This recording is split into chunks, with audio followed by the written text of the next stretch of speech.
Tantor Audio, a division of Recorded Books, presents Finding Your Zone, 10 Core Lessons for Achieving Peak Performance in Sports and Life, by Lardon, M.D., narrated by Mike Chamberlain. Foreword. I have known Dr. Lardon for a number of years. He has made a huge difference in my personal life. He is an experienced psychiatrist in sports issues and has competed professionally at the highest level. Mike can really relate to what it takes to perform at this level. As a golf coach, I have had the opportunity to work with some of the game's greatest players, including Nick Faldo, Nick Price, Ernie Els, and Greg Norman. I know that along with their great talent, they have something intangible that separates them from the rest. Dr. Lardon, through his scientific studies, research observations, and first-hand experience with all types of athletes, has come up with a no-nonsense, hardcore approach on how to move into the holy grail of the mental zone. Whether you are a professional athlete or a weekend warrior who would like to move up the mental ladder and improve your performance and quality of life, you will find this book a gem. I have seen firsthand how Doc Lardon, a caring and very humble human being, has changed people's lives through medicinal, psychological, or common-sense approaches, and I am excited that he is going to share his vast knowledge and experience here. They say the power of the mind is a vast, untapped reservoir, and in the pursuit of excellence, Doc Lardon has the keys to help unlock the positive power of this reservoir. David Ledbetter. Introduction. Victory is for the one, even before the combat, who has no thought of himself, abiding in the no-mindness of great origin. D.T. Suzuki, 1959. We are a nation that loves sports. We watch them on TV and play them at home, and sometimes even at work. We play sports with intensity and joy. It is no surprise that we revere those athletes who rise above, like great stars shining brightly in the night sky. Superb athletes capture the essence of the human spirit and showcase human potential. They take huge risks, practice with unwavering dedication and commitment, and then put it all on the line, keeping us enthralled and mesmerized. We find ourselves vicariously sharing their innate human drive to self-actualize. We marvel at their power to perform under pressure, to stay focused on the present, and play without distraction. It is the champion that learns to let go of control and worries, and trust his intuition and inner faith. He accepts the possibility of losing, and in so, paradoxically, wins. This ability to perform under stress is essential for survival in sport, as it is for all of us in life. And this is why sports are a wonderful encapsulation of life, an intensified microcosm of how we live. These are some of the reasons why athletes give us courage and inspiration and become role models for our daily lives.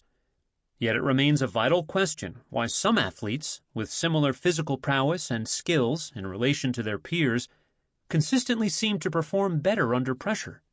Tiger Woods' incredible curling chip shot in the final round of the 2005 Masters that clinched his victory seems to have been magically destined.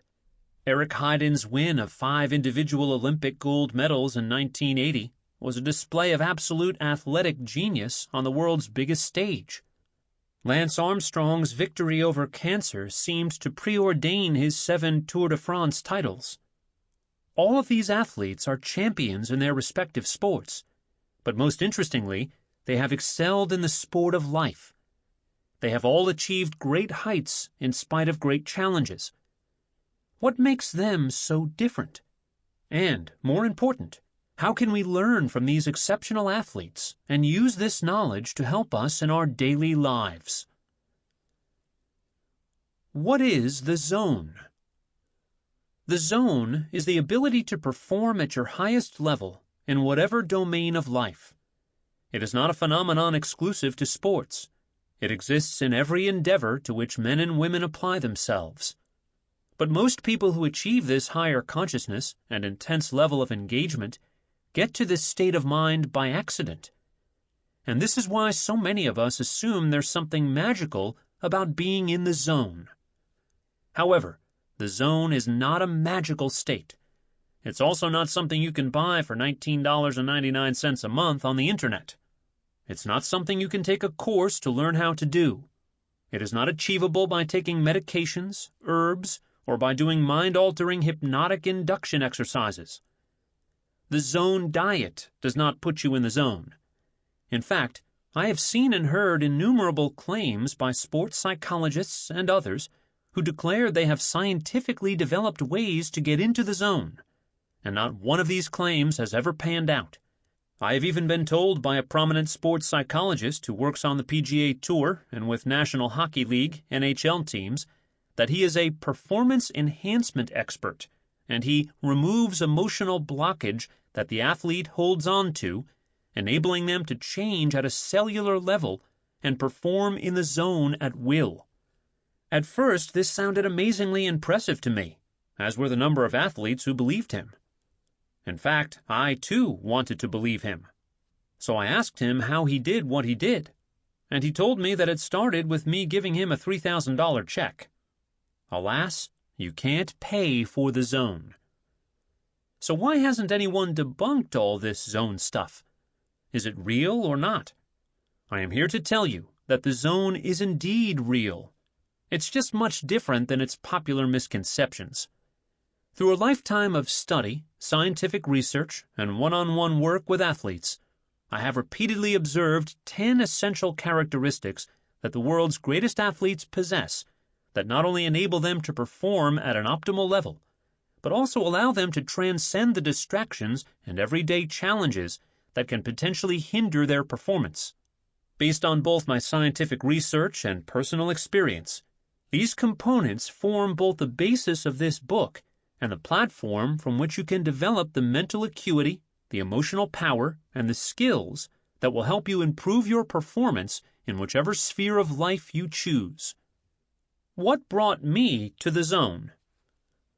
Before I share with you these 10 core lessons for finding your zone, let me tell you a bit about myself and what brought me to understanding the zone. As a teenager, I discovered table tennis, the second largest participation sport in the world behind soccer. The sport suddenly landed in the United States by virtue of President Nixon's famous invitation to the Chinese national table tennis team to play against the American team at Madison Square Garden. Ping-pong diplomacy, as it was called. I began playing table tennis avidly, and by 1976, I was chosen by the U.S. Table Tennis Association, USTTA, as the most promising junior, and awarded an 8-week trip to train in Japan with Nobuhiko Hasegawa and Shigeo Ito, the 1967 and 1969 world champions, respectively. Over the next summer, I lived at Senshu University in Tokyo and became entranced in watching a variety of sports that were also part of the university. In particular, I loved watching the master martial artists train. Unlike any other athletes I had ever witnessed, these martial artists seemed to be training their minds as much as their bodies. I watched them break boards, bricks, and stones with their bare hands, their feet, and even sometimes with their heads. I was fascinated by the sheer physics of what I was observing. I soon realized that it was a transfer of energy that led to their mastery of these ancient sports. The Japanese martial artists concentrated so fiercely while they shadowed the blow they were about to deliver, and with one furious explosion, their arm, foot, or head would simply pass through whatever object they were breaking, like a hot knife through butter, and then it was over. I remember asking them how they do such a feat, and one responded, "You must leave no trace of yourself." What was so fascinating for me was the realization that it was the mind that created the potential energy. The martial artists made repeated and quickening shadow motions prior to the actual strikes, mentally building an image of their hands passing through the objects. Once they reached a certain mental threshold, they released the blows, transforming the required potential energy into kinetic energy and exploding through the object. With mental focus and concentration, this potential energy was then transformed into Sample complete. Ready to continue?